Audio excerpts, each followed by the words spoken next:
Hey everyone, I'm Matt. Hi, I'm Desiree. And we're bringing you this week's Rising Tide West Coast Swing Guide.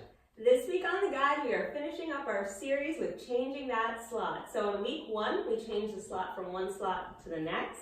For our second week, we bent the slot a little bit. And now for our third and final week, we are taking the slot on the perpendicular. So to change the slot from one direction to the perpendicular requires a lot of dance floor. So this is a move that we only want to do when there's plenty of space on the floor, and we generally speaking want to create that normal slot as soon as possible after we play with this move. So to showcase that, we are going to be changing the slot on the perpendicular twice, first in a push break and then in a whip. Matt will show you how. We'll show the sequence once before we break it down. 1, 2, 3, and 4, 5, and 6. 1, 2, 3, and 4, 5, 6, 7, and 8. Breaking down our leaders part. For our push break, on count 2, I'm thinking about moving a little bit more to the right side of the slot than normal. From here, on 3 and in our compression, I'm feeling a lot more compression in my right hand.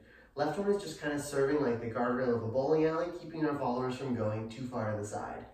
I'm also turning myself throughout my steps on 3 and so that I can send the followers out to the perpendicular for count 4, and then we can anchor it out for 5 and 6. From here on our whip, throughout 3 and 4, I'm thinking about leaving my follower a little bit more back in the connection to create more room for our rotation.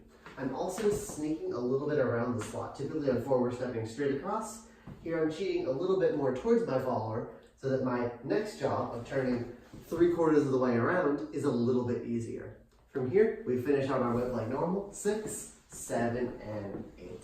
For our followers, I've said it a million times and I'll say it again, one of the best things we can do for our West Coast swing is learn our push break or sugar push technique beautifully. So followers, if we're doing a regular sugar push, I am compressing in and giving compression for 3 and. When I do this on our modified sugar push or push break to the perpendicular, I'm going to, through giving my leader compression on the 3 and, feel that the left side of my body, the right side of my leader's frame, is really guiding me on this perpendicular into the anchor.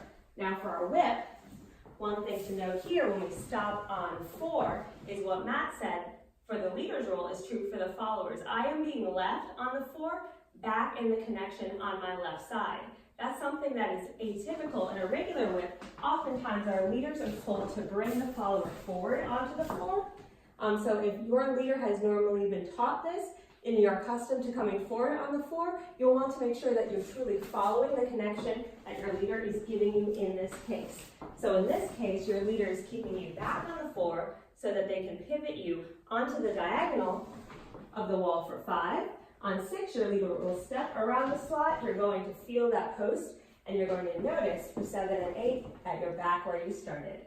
All the way again, one more time.